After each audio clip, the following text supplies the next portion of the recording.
The Brothers Grimm Fairy Tales. Presented by Atlas Audiobooks. The Traveling Musicians. An honest farmer had once an ass that had been a faithful servant to him a great many years, but was now growing old and every day more and more unfit for work. His master therefore was tired of keeping him and began to think of putting an end to him, but the ass, who saw that some mischief was in the wind, took himself slyly off, and began his journey towards the great city, for there, thought he, I may turn musician. After he had travelled a little way, he spied a dog lying by the roadside and panting as if he were tired. "What makes you pant so, my friend?" said the ass. "Alas," said the dog, "my master was going to knock me on the head, because I am old and weak, and can no longer make myself useful to him in hunting, so I ran away, but what can I do to earn my livelihood?" "Hark ye," said the ass, "I am going to the great city to turn musician, suppose you go with me, and try what you can do in the same way." The dog said he was willing, and they jogged on together. They had not gone far before they saw a cat sitting in the middle of the road and making a most rueful face. "Pray, my good lady," said the ass, "what's the matter with you? You look quite out of spirits." "Ah me," said the cat, "how can one be in good spirits when one's life is in danger? Because I am beginning to grow old, and had rather lie at my ease by the fire than run about the house after the mice. My mistress laid hold of me, and was going to drown me, and though I have been lucky enough to get away from her, I do not know what I am to live upon." "Oh," said the ass, "by all means go with us to the great city, you are a good night singer, and may make your fortune as a musician."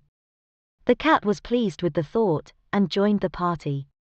Soon afterwards, as they were passing by a farmyard, they saw a cock perched upon a gate, and screaming out with all his might and main. "Bravo," said the ass, "upon my word, you make a famous noise. Pray what is all this about?" "Why," said the cock, "I was just now saying that we should have fine weather for our washing day, and yet my mistress and the cook don't thank me for my pains, but threaten to cut off my head tomorrow, and make broth of me for the guests that are coming on Sunday." "Heaven forbid," said the ass, "come with us, Master Chanticleer, it will be better, at any rate, than staying here to have your head cut off. Besides, who knows? If we care to sing in tune, we may get up some kind of a concert, so come along with us." "With all my heart," said the cock, so they all four went on jollily together. They could not, however, reach the great city the first day, so when night came on, they went into a wood to sleep. The ass and the dog laid themselves down under a great tree, and the cat climbed up into the branches, while the cock, thinking that the higher he sat the safer he should be, flew up to the very top of the tree, and then, according to his custom, before he went to sleep, looked out on all sides of him to see that everything was well. In doing this, he saw afar off something bright and shining, and calling to his companions said, "There must be a house no great way off, for I see a light." "If that be the case," said the ass, "we had better change our quarters, for our lodging is not the best in the world. Besides," added the dog, "I should not be the worse for a bone or two, or a bit of meat." So they walked off together towards the spot where Chanticleer had seen the light, and as they drew near it became larger and brighter, till they at last came close to a house in which a gang of robbers lived. The ass, being the tallest of the company, marched up to the window and peeped in. "Well, donkey," said Chanticleer, "what do you see?" "What do I see?" replied the ass.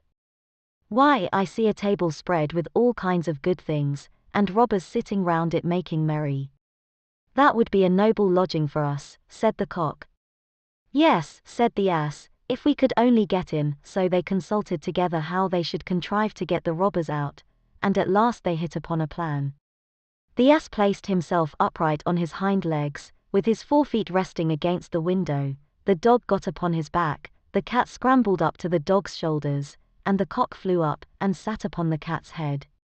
When all was ready a signal was given, and they began their music. The ass brayed, the dog barked, the cat mewed, and the cock screamed, and then they all broke through the window at once, and came tumbling into the room, amongst the broken glass, with a most hideous clatter. The robbers, who had been not a little frightened by the opening concert, had now no doubt that some frightful hobgoblin had broken in upon them, and scampered away as fast as they could. The coast once clear, our travellers soon sat down and dispatched what the robbers had left, with as much eagerness as if they had not expected to eat again for a month. As soon as they had satisfied themselves, they put out the lights, and each once more sought out a resting place to his own liking. The donkey laid himself down upon a heap of straw in the yard, the dog stretched himself upon a mat behind the door, the cat rolled herself up on the hearth before the warm ashes, and the cock perched upon a beam on the top of the house, and as they were all rather tired with their journey, they soon fell asleep. But about midnight, when the robbers saw from afar that the lights were out, and that all seemed quiet, they began to think that they had been in too great a hurry to run away, and one of them, who was bolder than the rest, went to see what was going on. Finding everything still, he marched into the kitchen, and groped about till he found a match in order to light a candle, and then, espying the glittering fiery eyes of the cat, he mistook them for live coals, and held the match to them to light it. But the cat, not understanding this joke, sprang at his face, and spat, and scratched at him. This frightened him dreadfully, and away he ran to the back door, but there the dog jumped up, and bit him in the leg, and as he was crossing over the yard the ass kicked him, and the cock, who had been awakened by the noise, crowed with all his might.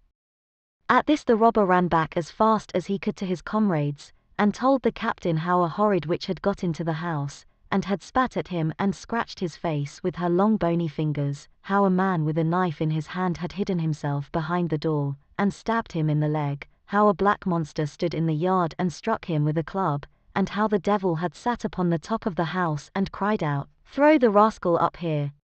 After this the robbers never dared to go back to the house, but the musicians were so pleased with their quarters that they took up their abode there, and there they are, I dare say, at this very day.